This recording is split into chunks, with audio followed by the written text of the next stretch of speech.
జై బాబా మూర్తి గారు. జై బాబా. జై జై బాబా. బాబా. జై బాబా. వాళ్ళ ఓపిక ఉంటుందో లేదో అనుకున్నా కానీ పర్వాలేదు. బట్ సో అందరికీ జై బాబా. అవతార్ మెహర్ బాబాకి జై.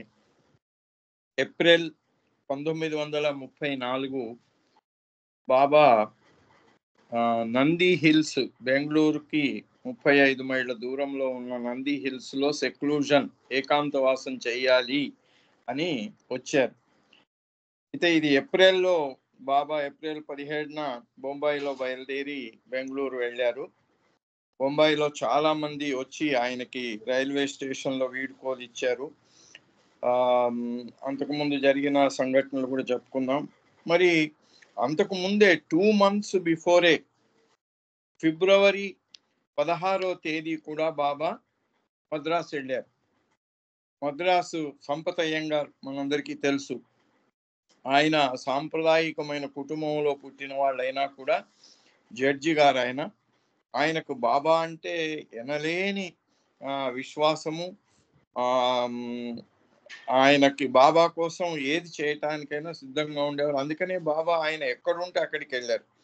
మొట్టమొదటి యూరప్ ట్రిప్ లో, అంటే ఇంగ్లాండ్కు 1931 రాజ్పుటానాలో వెళ్లే ముందు కూడా బాబా చాలా రోజుల వరకు సరిగ్గా స్నానం చేయలేదు, గడ్డం చేసుకోలేదు.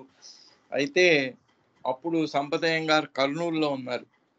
ఆ కర్నూలులో సంపత్ అయ్యంగార్ జడ్జి గారి ఇంటికి వెళ్ళి అక్కడ గడ్డం చేసుకొని ఫారెన్కి వెళ్ళటానికి బాబా అక్కడ సిద్ధపడ్డారట.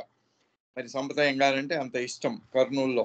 అది తర్వాత తెలిసింది నాకు. ఆ సంపత్ అయ్యంగార్ ఉన్న బిల్డింగ్ వెనక బిల్డింగ్ లో నేను అక్కడ డిప్యూటీ కమిషనర్గా ఉన్నప్పుడు ఆ బిల్డింగ్ వెనకాలే ఉన్నాం. ఆ బిల్డింగ్ లో కూడా వెళ్ళి అక్కడ ఉన్న జడ్జి గారు ఒకసారి పిలిస్తే వెళ్ళి వచ్చాం. సో అలా బాబా సంపత్ అయ్యంగార్ అంటే చాలా బాబాకు ప్రేమ, ఆయనకు ప్రేమ. వాళ్ళిద్దరి ప్రేమ అలాంటి ప్రేమికుడికి ప్రియతముడికి మధ్యన ఉండే ప్రేమ, అది వర్ణనాతీతమైనటువంటి ప్రేమ. అందుకని ఏప్రిల్లో నంది హిల్స్ మీద ఏకాంతవాసానికి వెళ్ళారు బాబా.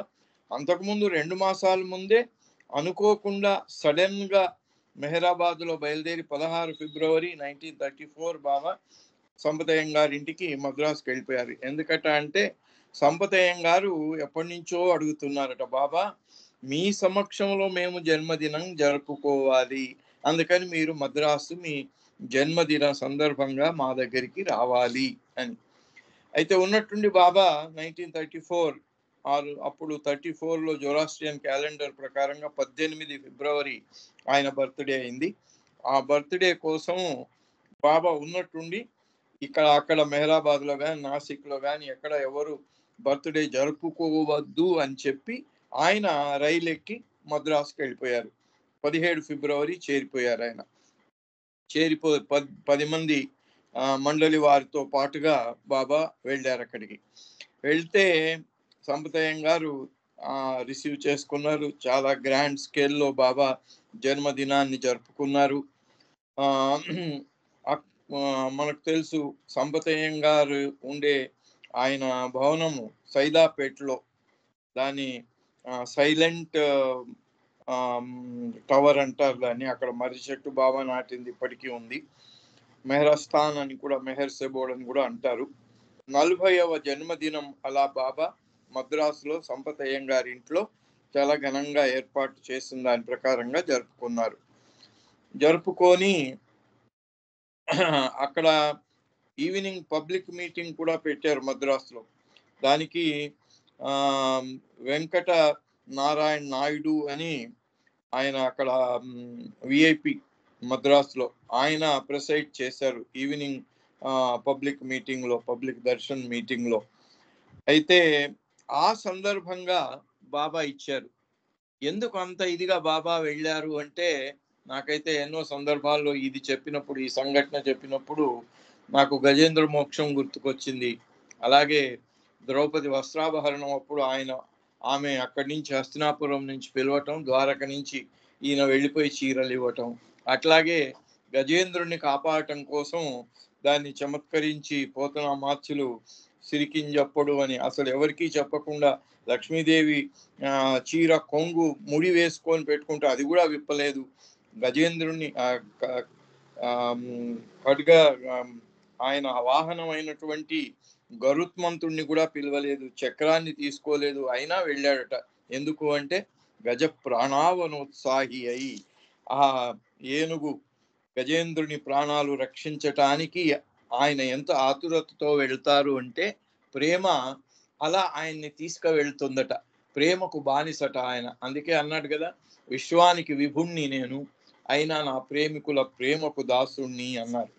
ఆ విషయాన్ని చెప్తూ ఈ సందర్భంగా సంపతయ్యం గారికి బాబా ఇచ్చినటువంటి సందేశం చాలా మహత్వపూర్వమైనటువంటి సందేశం అది. ఆయన నేను ఇంత దూరం నా జన్మదినాన్ని మద్రాసులో జరుపుకోవటానికి ఎందుకు వచ్చానో తెలుసా అని ఆయనకు ఈ సందేశం బాబా రాయిస్తే రుస్తుం చదివాడు. The reason for my coming here all the way from one end of the country to the other to participate personally in your celebrations is your love. ఓ కొన నుంచి అంటే అటు మహారాష్ట్ర నుంచి ఇటు పూర్తి ఎక్స్ట్రీమ్ సౌత్కి మద్రాస్కి నేను ఇంత దూరం ఎందుకు వచ్చానో తెలుసా? దీనికి కారణము ఈ సెలబ్రేషన్స్ మీరు చేసుకునే విధంగా నేను అక్కడి నుంచి వచ్చిన దానికి దీనికి కారణం ఇట్ ఈజ్ యువర్ లవ్, నీ ప్రేమనే, which has irresistibly drawn me to you. ఇందాక నేను చెప్పినట్టుగా ఎవరికి చెప్పకుండా సిరికిని చెప్పడం అన్నట్టు ఆ విష్ణుమూర్తి అలా పరిగెత్తుకుంటూ వచ్చాడట గజేంద్రుడిని కాపాడటానికి. అలా ఇక్కడ బాబా కూడా అదే రకమైనటువంటి లాంగ్వేజ్ వాడి ఆ సందేశంలో చెప్తున్నారు. నీ ప్రేమ నన్ను లాక్కొచ్చింది. నీ ప్రేమ ఎలా ఉండింది అంటే which has irresistibly drawn me to you. అసలు నేను ఎంత దాన్ని మానుకుందామని ప్రయత్నం చేసినా నీ ప్రేమ లాగేటువంటి ఆ శక్తిని నేను ఎంత నిరోధించటానికి ప్రయత్నం చేసినా నీ ప్రేమ శక్తి నన్ను ఇలా లాక్కొచ్చింది. Drawn me to you. Love is a mighty force. ఎందుకు అంటే ఆ ప్రేమకు అంత శక్తి ఉంది కనుకనే భాగవతంలో అలా విష్ణుమూర్తి వచ్చినటువంటి ఆ సీన్ ను అలా వర్ణించాడు పోతనామాత్యుడు భాగవతంలో. So love is a mighty force. Love కు ఎంతటి ఘనమైన శక్తి ఉంది అంటే అది వర్ణనాతీతం. ఈజ్ నాట్ ఓన్లీ అంటే బాబా ఎంత దాన్ని ఆ ఫోర్సును తప్పించి రాకుండా ఉందాము అని ప్రయత్నించినా ఉండలేకపోయాను అని చెప్తూ ఈజ్ ఆ శక్తి ఏం చేస్తుంది అనే విషయాన్ని చెప్తూ it not only enables one to put the ideal of selfless service in to practice. Selfless service గురించి ఎంతైనా చెప్పొచ్చు, కానీ మాటలు చెప్పినంతగా చేతల్లో కష్టం. కానీ మాటల కంటే ఎక్కువ చేతల్లో అది సెల్ఫ్లెస్ సర్వీసును చేయటానికి శక్తి ప్రేమనే ఇస్తుంది అని చెప్తూ, అంతేకాదు సెల్ఫ్లెస్ సర్వీస్ చేయటానికే శక్తిని ఇవ్వటమే కాకుండా ఆ ప్రేమ ఏం చేస్తుందట, would transform one into God. భగవంతుడిగా ఆ ప్రేమికుణ్ణి ఆ సాధకుణ్ణి భగవంతుడిగా మార్చేసే శక్తి ప్రేమలో ఉంది. అందుకని ప్రేమను మించినటువంటి సాధన లేదు అని బాబా ఎన్నోసార్లు చెప్పటం జరిగింది.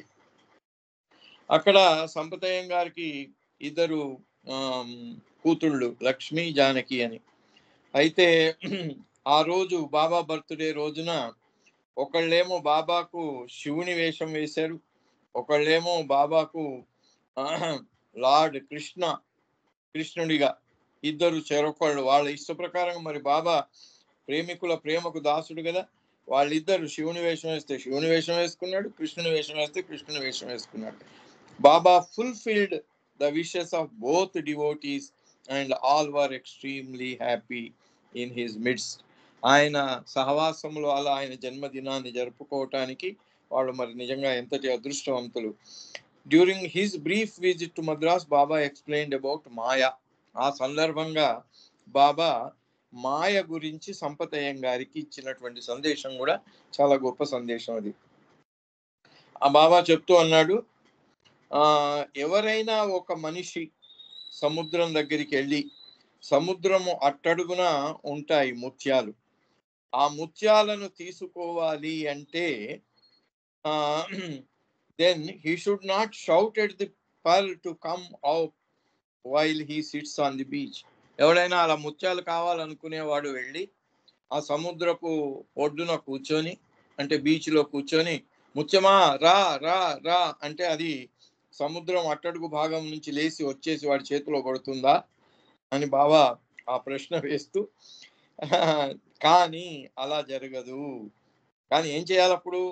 నిజంగా ఎవరికైనా ఆ ముత్యాలు కావాలి అని అనుకున్నట్టయితే ఆయన సముద్రంలో దూకి అట్టడుగుకు వెళ్ళి, దాని అడుగు భాగానికి వెళ్ళి అక్కడ ఉన్నటువంటి ముత్యాలను వెతికి చేత్తో పట్టి తెచ్చుకోవాలి. ఒడ్డున కూర్చొని ముత్యమా రా అంటే రాదు అని చెప్తూ బాబా దానికంత కష్టపడవలసి ఉంటుంది అని చెప్తూ, ఇప్పుడు బాబా దానికి ఉదాహరణ చెప్తున్నాడు. సముద్రంలో దూకాలి, అట్టడుక్కు వెళ్ళాలి, వెళ్ళి ముత్యాలు తీసుకురావాలి. కానీ అంత లోతైన సముద్రంలోకి వెళ్ళి అట్టడుగున వెళ్ళాలి అంటే, ఎవరైనా శ్వాసను బిగించి ఉండాలి అంటే 1 నిమిషం ఉంటాడు, 2 నిమిషాలు ఉంటాడు. బాగా ప్రాక్టీస్ చేసిన వాళ్ళు 5 నిమిషాలు ఉండవచ్చు. కానీ ఈ ప్రాసెస్లో ఎంతోసేపు వెళ్ళి సముద్రం అట్టడుగు భాగాన వెతికి ఆ ముత్యాలను పట్టుకొని తెచ్చుకోవాలి. మరి ఎలాగా? ఆ నీళ్లలో తడిసిపోతాడు, శ్వాస ఆడక ఉక్కిరి బిక్కిరి అయిపోతాడు. అలా కాకుండా ముత్యాలను తీసుకురావటం ఎలాగా అంటే, ఇక్కడ ఆధ్యాత్మికమైనటువంటి న్యాయం కూడా ఒకటి ఉందట. ఏంటట? ఆధ్యాత్మిక న్యాయం ప్రకారంగా ఎవరైనా సరే ప్రపంచంలోనే ఉండాలి, ప్రపంచంలో ఈ దేహంతో జీవితం గడుపుతూనే ఈ దేహం ద్వారా భగవదైక్యాన్ని పొందాలి, మోక్షాన్ని పొందాలి. దానికోసం ప్రయత్నం చేయాలి. ఈ శరీరంలో ఉండగానే ప్రయత్నం చేయాలి. ఈ శరీరం మరి ఎక్కడ ఉంటుంది? ప్రపంచంలో ఉంటుంది. కానీ ప్రపంచానికి అంటకుండా ఉండాలి. ఇది ఆధ్యాత్మిక న్యాయం. అక్కడ కూడా అదే న్యాయం అని చెప్తూ బాబా ముత్యాలు కావలసిన వాడు కూడా అదే న్యాయం ప్రకారంగా వాడు దూకాలి. అప్పుడు ఏం చేస్తారు? ఆ డైవర్స్ను ఒక పడవలో తీసుకెళ్ళి వాడికి ఒక సూట్ వేస్తారు. ఆ సూట్ వేస్తే ఏంటి? వాడు సముద్రం నీళ్లలో దూకి అడుక్కు వెళ్ళినా కూడా వాడికి సముద్రము నీళ్లు అంటవు. ఆ సూట్ ఉంటుంది అలాగా. ఆ టోటల్గా ఎలా ఉంటుందంటే, పైకి వచ్చిన తర్వాత ఆ సూట్ విప్పితే మళ్ళీ పొడి పొడిగానే ఉంటాడు, వాడి గుడ్డలు కూడా తడిగావు. అలా వెళ్ళాలట వాడు. మరి లోపల శ్వాస ఆడాలి కదా, దానికోసం ఆ ఓడలో కూర్చున్నటువంటి వ్యక్తి ఆక్సిజన్ పైప్ పెడతాడు వాడికి. ఇక్కడి నుంచి ఆక్సిజన్ సిలిండర్కు కనెక్షన్ పెట్టి చాలా పొడుగాటి ఎంత లోతు వెళ్ళాలో అంత పైప్ పెట్టేసి వాడి ముక్కుకు అది పెట్టేసి పంపిస్తారు. ఇక వాడు ఎంతసేపు చేస్తున్నా ఇక్కడ ఓడలో కూర్చున్న వ్యక్తి వాడికి ఆక్సిజన్ సప్లై చేస్తూ ఉంటాడు. అలా అతను సముద్రంలో నీటికి అంటకుండా వెళ్ళి పైనుంచి ఆ ఓడలో కూర్చున్నటువంటి వ్యక్తి ఆయనకు ఇచ్చినటువంటి శ్వాస కోసం ఇచ్చిన ఆక్సిజన్ను తీసుకుంటూ వెళ్ళి ముత్యాలు తీసుకొని వస్తాడు. వచ్చిన తర్వాత ఆ డైవింగ్ సూట్ విప్పేసి ఆక్సిజన్ మాస్క్ విప్పేసిన తర్వాత పొడి పొడిగా ఉంటాడు. అలాగే సద్గురువు పర్యవేక్షణలో ఈ ప్రపంచంలో ఉంటూనే ప్రపంచానికి అంటకుండా, ప్రపంచం అనే అటువంటి నీళ్లకు, సముద్రం నీళ్లను బాబా ఇక్కడ మాయతో ప్రపంచంతో పోల్చారు. దానికి అంటకుండా ప్రపంచంలోనే ఉండాలి. Be in the world but not of the world అని బాబా ఎన్నోసార్లు చెప్పటం జరిగింది. అదే మనకు గీతలో పద్మపత్రమి వాంబస, తామరాకు మీద నీళ్లు పోసి వంచేస్తే మళ్ళీ పొడి పొడిగా ఉంటుంది, దానికి ఏ మాత్రం అది తడి కాదు. అలా ఉండాలట. ఈ ముత్యాల కోసం వెళ్ళే డైవర్ను పోలుస్తూ వాడిలాగా ఆధ్యాత్మిక సాధకుడు కూడా అలాగే ప్రపంచంలో ఉంటూనే ప్రపంచానికి అంటకుండా ముత్యాలు అనే భగవదైక్యం అనే గమ్యాన్ని పొందాలి అన్నారు అని చెప్తూ ఇక్కడ బాబా చెప్తూ, in order not to touch water the diver must put on a full diving suit. ఇది ఇందాక చెప్పినట్టుగానే. సో అలాగే ఎందుకు అతను నీళ్లకు అంటకుండా పోవాలి, గాలి శ్వాస కోసం గాలి నిరంతరాయంగా అతనికి అందాలి. అలాగే ఇక్కడ సాధకుడు కూడా దానితో కంపేర్ చేసినట్టయితే ఆ నీళ్లను, సముద్రములోని నీళ్లను మాయతో పోల్చి ఆ సముద్రం అట్టడుగు నుంచి తేవలసినటువంటి ముత్యాలను భగవంతునితో పోల్చినట్టయితే ఇక్కడ డైవర్, ముత్యాల కోసం వెళ్ళేటువంటి ఆ స్విమ్మర్ డైవరు అతను ఒక సాధకుడుగా మనం తీసుకున్నట్టయితే, the diving suit as love, అతనికి సూట్ వేస్తారు నీళ్లలో తడిసిపోకుండా. ఆ సూట్ ఏమిటి? ఇక్కడ సద్గురువు ఇచ్చేటువంటి సూట్ సాధకుడికి ప్రపంచంలో ఉండి కూడా ప్రపంచం అనే మాయకు అంటకుండా, ప్రపంచంలోనే ఉంటాడు కానీ ప్రపంచానికి అంటడు. పద్మపత్రమేవ అంబస, దాన్ని డైవింగ్ సూట్ యాజ్ లవ్. ఈ సాధకుడికి ఇచ్చే డైవింగ్ సూట్ ఏమిటి అంటే ప్రేమ, దివ్య ప్రేమ. సద్గురువు గాని అవతారుడు గాని ఇచ్చేది ఆ దివ్య ప్రేమ. అది ఆయనకి డైవింగ్ సూట్, ముత్యాల కోసం వెళ్ళే వాళ్ళు వేసుకునే suit, diving suit. Are the willingness to renounce the world.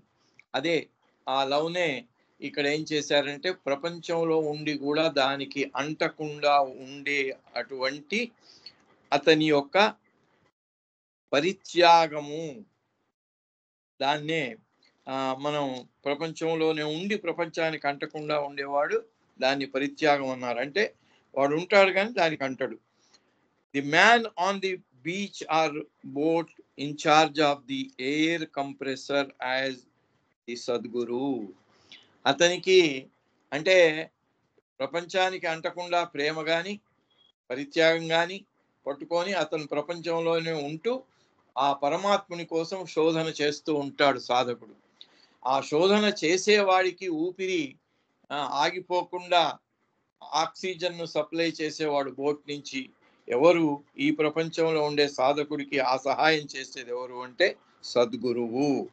Without the help of the Sadguru to manipulate the air compressor, it is thus impossible for one to dive down and take the pearl, which means to free oneself from the clutches of Maya while remaining in Maya. ఇక్కడ ఆ ముత్యాల కోసం వెళ్ళే diving suit వేసుకొని వెళ్ళేటువంటి ఈతగాడు ఎవరైతే ఉన్నాడో వాళ్ళలాగా ఇక్కడ సాధకుడికి ఆ రకంగా ఆక్సిజన్ అతనికి సద్గురు, ఆ ఓడలో ఉండే అతను ఆ మేనేజర్ ఎలా అయితే అతనికి సప్లై చేస్తూ ఉంటాడో అలాగే సద్గురువు ఇతనికి సాధకుడికి ఎట్లాగా, which means to free one self from the clutches of maya while remaining in maya. ఈ సద్గురువు సహాయం ఏమిటి అంటే మాయలోనే ఉంటాడు, మాయలోనే మిగిలిన మనుషులు మాయ కట్టుబడి మాయలో మునిగిపోయి ఉండేవాళ్ళు ఎలా ఉంటారో ఇతను కూడా అలాగే ఉంటాడు. కానీ ఏ మాత్రం దానికి అంటకుండా ఉంటాడు. ఆ అంటకుండా ఉండే అటువంటి శక్తిని ప్రసాదించేవాడే సద్గురువు అని చెప్తూ, a man may discharge his worldly duties and maintain a house hold with a wife and child. అట్లాగే ఒక వ్యక్తి ప్రపంచంలో నుండి తన డ్యూటీస్ అన్ని చేసుకుంటూ భార్యా పిల్లలతో సంసారం చేస్తూ కూడా, but at the same time he should remain detached from all this. ఈ ప్రపంచంలో ఉంటూనే ప్రపంచానికి అంటకుండా దానికి డిటాచ్డ్గా ఉండాలి, అటాచ్డ్గా కాదు డిటాచ్డ్గా ఉండాలి. కమ్ వాట్ మే, ఏది జరిగినా ఏ రకమైనటువంటి పరిస్థితుల్లో ఉన్నా కూడా అతను దేనికి అంటకుండా ఉంటాడు. This does not mean that he should be neglectful of his duties toward his near and dear one. అలా అని ప్రపంచం నుండి ప్రపంచానికి అంటకుండా ఉన్నాడు అంటే దేనికంటే ఎలకుండా కొండల్లో గుట్టలో కూర్చొని దేన్ని పట్టించుకోకుండా అన్నిటిని వదిలేసి ఉంటాడా అంటే ఆ వదిలేసి ఉండటం కాదట, అన్నీ చేస్తూనే ఉండాలి, దేన్ని వదిలిపెట్టకూడదు, ఏ బాధ్యతను ఏమరవకూడదు. బాబా మై విష్లో చెప్పినట్టు first don't shirk your responsibility, do not shirk your responsibilities. మీకు ఏ రెస్పాన్సిబిలిటీస్ ఉన్నాయో వాటిని ఏమరవకుండా ఉండాలి, చేస్తూనే ఉండాలి. But that he should have no attachment to it at all. దానికి ఏ రకమైనటువంటి బంధనం పెట్టుకోకుండా ఉండాలి. You know that a pen is yours and you use it. నీ చేతిలో పెన్ ఉంది, దాన్ని వాడుతుంటావు. But if you lose it you should not care about it. అది పోయింది అనుకోండి, అయ్యో నా పెన్ను పోయింది, నా పెన్ను పోయింది అని బాధపడ్డావు అనుకో, అంటే నీకు దాని మీద అంత బంధనం ఉంది అని అర్థం. ఎంత బాధపడితే అంత బంధనం ఉన్నట్టు. కాకపోయి అవును నిన్నటి దాకా పనికొచ్చింది, వాళ్ళ పోయింది, ఎక్కడో పడిపోయింది. You should remain detached. అట్లా దానికోసం ఏ మాత్రం వగచకుండా డిటాచ్డ్గా ఉండాలి అనే విషయం. ఇది ఫిబ్రవరి 18th బాబా బర్త్డే జరుపుకున్నప్పుడు మద్రాసులో ఉండి, మళ్ళీ 2 months తర్వాత బాబా 17th April బయలుదేరి బొంబాయిలో మళ్ళీ మద్రాసు వచ్చారు. మద్రాసు వచ్చి రాత్రి 18th నైట్ బెంగళూరులో దిగారు. ఆ బెంగళూరులో దిగగానే ముందుగా బాబా ప్లాన్ ఏముందంటే నేరుగా నంది హిల్స్కు వెళ్ళిపోదాము, అక్కడ 15 రోజులు ఏకాంతవాసంలో ఉంటాను అన్నారు. అది ట్రైన్ లేటుగా వచ్చింది. రాత్రి చాలా లేటుగా మద్రాసులో దిగారు. అది బెంగళూరు. అప్పుడు ఈయన బెంగళూరులో ఉన్నారు. ఫిబ్రవరిలోనేమో బాబా బర్త్డే చేసినప్పుడు Madras.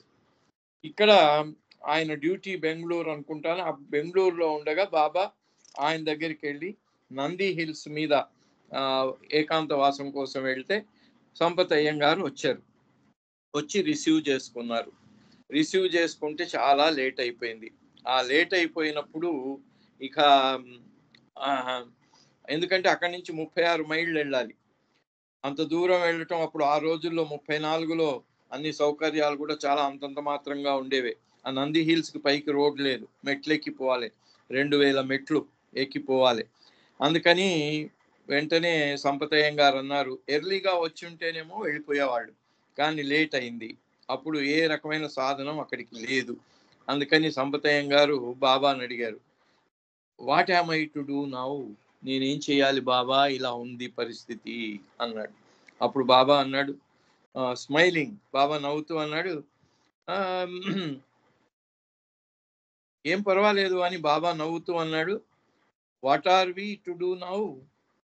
I was about to ask you. Baba అన్నాడు, నేను ఆ ప్రశ్న నేనే నిన్ను అడుగుదాం అనుకున్నాను. We will go to your house for the night. బాబానే స్వయంగా చెప్పాడు, మీ ఇంటికి వెళ్ళిపోదాము అని. అది ఒక రకంగా ఆయనకు చాలా సంతోషం, వాళ్ళ ఇంటికి రావటం బాబా. కానీ ఇంకొక రకంగా అక్కడ అందరూ పడుకున్నారు.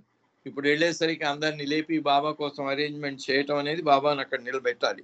అది బాధాకరంగా ఆయనకు. ఎందుకంటే అక్కడ బాబా కోసం ఎప్పుడు వచ్చినా ఆయన వచ్చేసరికి అన్ని సిద్ధంగా చేసి ఇంట్లో వాళ్ళందరూ వాకిట్లో ఉండి బాబాను రిసీవ్ చేసి లోపలికి తీసుకెళ్లేవాళ్ళు. ఇప్పుడు అది సాధ్యం కాదు. ఎలా అని అనుకుంటూ ఉంటే బాబా అన్నాడు, ఎస్ మీ ఇంటికే వెళ్ళిపోదామని బాబానే చెప్పాడు. అప్పుడు ఆయన అన్నాడు, it is my families great good luck. ఇది మా అదృష్టం మీరు మా ఇంటికి రావటం అని వెళ్ళారు. వెళ్ళిన తర్వాత అప్పుడు సంపతయ్యం గారు చూశాడు, బాబా వెంట ఎప్పుడు కూడా మండలికి బస్సు పెడితే వాళ్ళ సామాన్లకు లారీ పెట్టాల్సి వచ్చేది. ఇప్పుడు కూడా బాబాతో పాటు 30 బండల్స్ ఉన్నాయట, 30 సంచులు ఉన్నాయి, 30 బ్యాగేజీలు. ఇవన్నీ అక్కడ 2000 మెట్లకు తీసుకెళ్ళటానికి 30 మంది కూలీలు కావాలి. ఎందుకంటే అక్కడికి మోసుకొని తీసుకువెళ్ళాలి. దాన్ని చూసి షాక్ అయినాట సంపతయ్యం గారు, బాబా రావటం బాగానే ఉంది కానీ ఈ బండల్స్ ఇవన్నీ ఎట్లా, ఇవి నంది హిల్స్కి ఎట్లా వెళ్ళటము అని. అంతేకాదు ఈ 30 బండల్స్తో పాటుగా మళ్ళీ బెంగళూరులో నంది హిల్స్కు అక్కడ 15 రోజుల పాటు కావలసినటువంటి వస్తువులన్నీ కూడా కొనుక్కోవాలి. బియ్యం, పప్పు అన్ని కావాల్సిన కిరాణా అన్ని కొనుక్కొని వెళ్ళాలి. అది ఇంకా ఇవన్నీ ఎలా అక్కడికి తీసుకెళ్ళటం అనేటువంటి ఒక పెద్ద సందిగ్ధమైంది. అయినా బాబా వెళ్ళారు. బాబా వెళ్ళింది రెస్ట్ కోసం అయినా కూడా సంపతయ్యం గారి మనమరాళ్ళు వాళ్ళు బాబాని నిద్రపోనివ్వలే. వాళ్ళని బహుజీ అంటాడు, లిటిల్ లీచెస్, జలగల్లాగా పట్టుకున్నారట వాళ్ళు బాబాని. బాబాతో ఆడుకోవటం, బాబా కూడా చిన్నపిల్లల్లో పిల్లవాడు అయిపోతాడు. సో అలా ఉండి మళ్ళీ మరునాడు ఉదయం 10 గంటలకి అక్కడి నుంచి బయలుదేరారు. వాళ్ళు బెంగళూరు నుంచి నంది హిల్స్కు బస్సులో వెళ్ళారు. ఆ బస్సు చాలా ఓల్డ్ బస్సు, చాలా మంది ప్యాసింజర్స్ ఉన్నారు. వాళ్ళకు తెలియకుండానే వాళ్ళందరూ బాబా వైపే చూస్తూ ఉండిపోయారట. అబ్బా ఎవరైనా ఇంత ఇదిగా ఉన్నారు. బాబా అక్కడికి షాల్వ చుట్టుకున్నారు, కళ్ళద్దాలు పెట్టుకున్నారు. అంత చేసినా కూడా ఆయనను చూడకుండా ఎవరు ఉండలేకపోయారు. అప్పుడు ఆయన వెంట నలుగురు ఉన్నారు. గుస్తాజీ, కాకా, చాంజీ, జాల్భాయ్. ఆ బస్సు ఏమో పాతది, వైట్ రంలో ఉన్నట్టు పాపం. అయినా కూడా ఆ బంపీ రోడ్లో, అప్పుడు రోడ్లన్నీ ఎలా ఉండేవో మనం ఆ కుదుపులకి 35 మైళ్ళు వెళ్ళటం అనేది చాలా కఠినమైనటువంటి ప్రయాణమే చేసి వెళ్ళారు. వెళ్ళిన తర్వాత అక్కడ దిగారు, సుల్తాన్పేట అనే చోట దిగి అక్కడి నుంచి ఇంకా నడిచి మెట్లెక్కుతూ పైకి వెళ్ళాలి. అలా మెట్లెక్కుతూ పైకి వెళ్ళారు.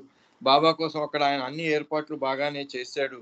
కానీ అక్కడ అన్ని ఏర్పాట్లు చేసినా కూడా బాబాకు సరిగ్గా నచ్చలేదు అది. అక్కడి అట్మాస్ఫియర్, అక్కడి ఇదంతా నచ్చక బాబా కొద్ది రోజులే ఉండి అక్కడి నుంచి మళ్ళీ వారం రోజులు, 2 వారాలు ఉంటా అన్న బాబా వారం రోజుల్లోనే వచ్చారు. అక్కడ జరిగిన 2 సంఘటనలు చెప్పుకొని ముగిద్దాం. బాబా ఒకరోజు సంప్రదాయం గారితో పాటుగా నడిచి వెళ్తూ ఉన్నారు.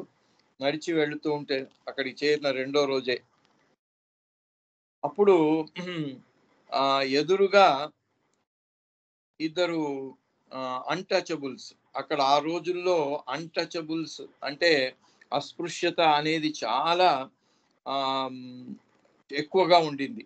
ఎప్పుడైతే బాబా అలా వస్తున్నారో బాబాను చూసి వీళ్ళు ఆ దారిలోంచి కిందికి తప్పుకొని చాటుగా ఎక్కడో పోయి నిలబడ్డారు.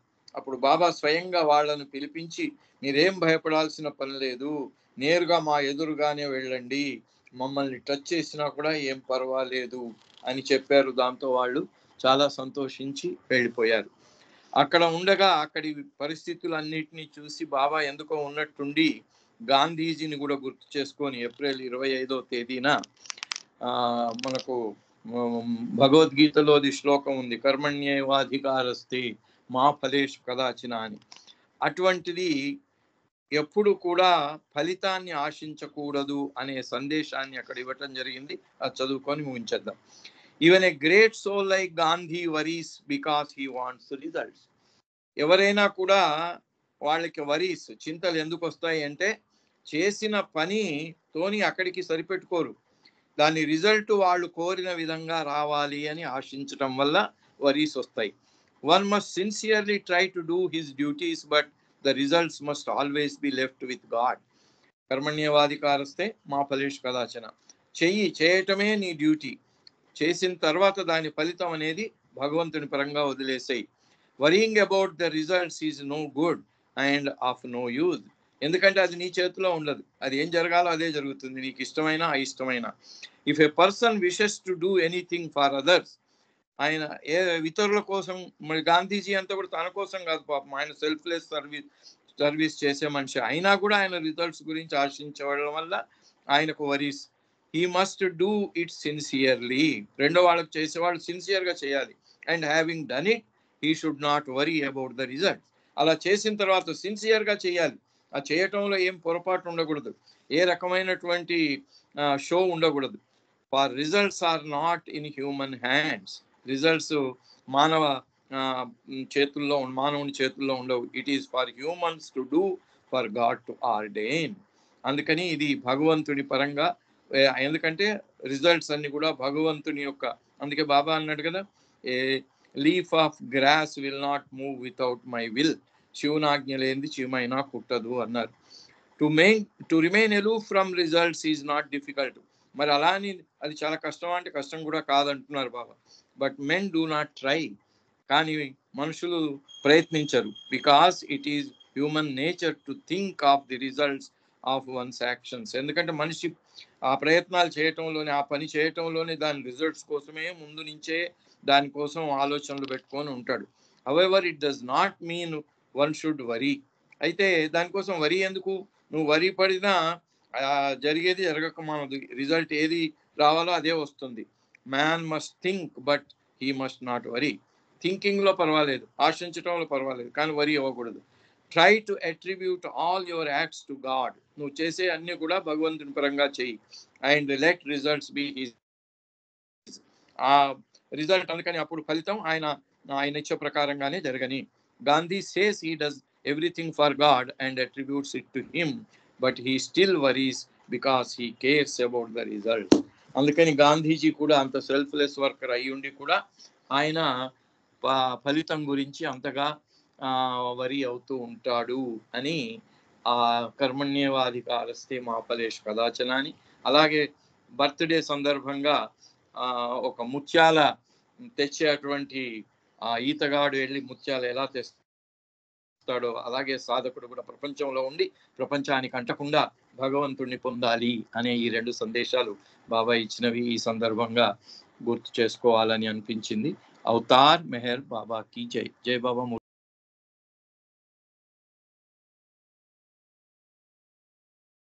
జై బాబా అండి. రామకృష్ణ గారు చాలా చక్కటి విషయాలు చాలా చక్కగా చెప్పారు. మీకు జై బాబాలు ధన్యవాదాలు. ఎందుకంటే మీరు చెప్పిన తర్వాత మళ్ళీ దాన్ని నేను రిపిటేషన్ చేయను, అందుకని మరి క్షమించాలి. జై బాబా. ఇప్పుడు సంకీర్తనలకు వెళదామండి. మళ్ళీ